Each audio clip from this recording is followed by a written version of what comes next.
हाथी और बंदर। रामू हाथी और राजू बंदर हमेशा साथ ही रहा करते थे। जंगल की दूसरी जानवर रामू हाथी और राजू बंदर के सामने आने पर उनका आदर करते थे। हालांकि मन ही मन जंगल की दूसरी जानवर रामू हाथी और राजू बंदर से जलते थे। इसी जंगल में पापू शेर भी रहता था। जंगल की सभी शेर पापू शेरों को अपना नेता मानते थे, इसलिए पापू शेर अपने आप को जंगल के राजा से कम नहीं मानता था। वो जंगल की राजा गब्बर शेर की हटकर जंगल में अपना आसन लाना चाहता था, लेकिन उसकी इस सपने के बीच कोई बार रामू हाथी और राजू बंदर आ जाते थे, जिसकी वजह से कभी भी पापू शेर का सपना पूरा नहीं हो पाया। इसीलिए पापू शेर का लक्ष्य रामू हाथी और राजू बंदर की दोस्ती को तोड़ना था।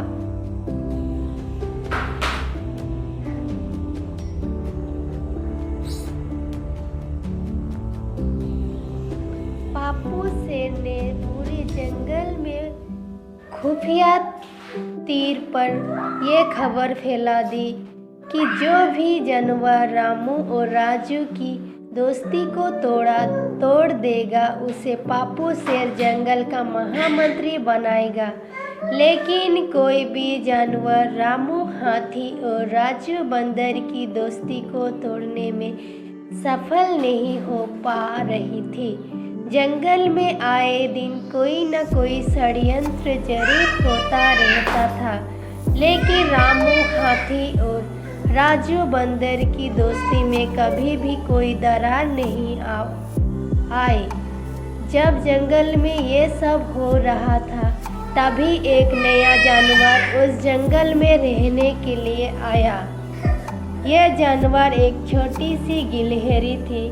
गिलहरी का छोटा आकार देखकर जंगल की दूसरे जानवर उस गिलहरी से दोस्ती नहीं करना चाहते थे, लेकिन रामू हाथी और राजू बंदर ने गिलहरी को अपना दोस्त बना लिया। गिलहरी भी हाथी और बंदर के साथ दिन भर रहा करते थे, जिसकी वजह से गिलहरी को हाथी और बंदर की सब अच्छी और बुरी बातें पता चल गई। धीरे धीरे समय बीतने लगा और गिलहरी को पापू शेर की द्वारा घोषित इनाम के बारे में पता चला। इस घोषणा में रामू हाथी और राजू बंदर की दोस्ती को तोड़ने की बात कही गई थी, और जो व्यक्ति इस दोस्ती को तोड़ेगा उस जंगल का महामंत्री बनाया जाएगा। इस घोषणा को सुनकर गिलहरी के मन में लालच आ गई।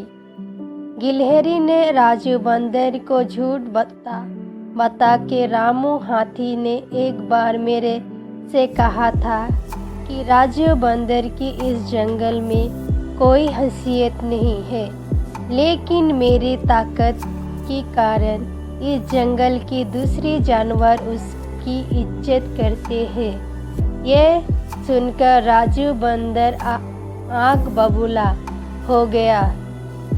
तो वहीं पर गिलहरी ने हाथी को भड़काया कि राजू बंदर कह रहा था कि अगर मैं रामू हाथी के साथ ना होता तो रामू हाथी कब का भूखा मर गया होता, क्योंकि मैं ही रामू हाथी को केला लेकर आता हूँ और ऊंची पेड़ों में लगी हुई फलों को मैं ही तोड़कर उसे खिलाता हूँ।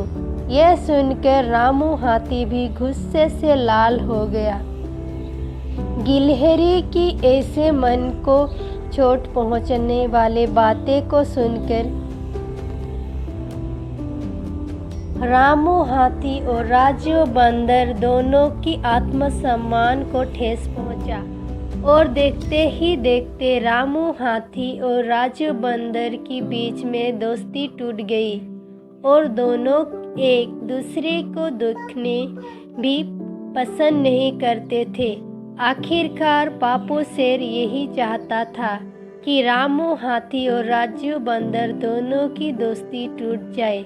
फिर उसने गब्बर शेर के पास जाकर उसे भड़काया कि रामू हाथी जल्द ही तुम्हें सिंहासन से हटाकर खुद वहां पर बैठने वाला है और जंगल में रामू हाथी राज करना चाहता है।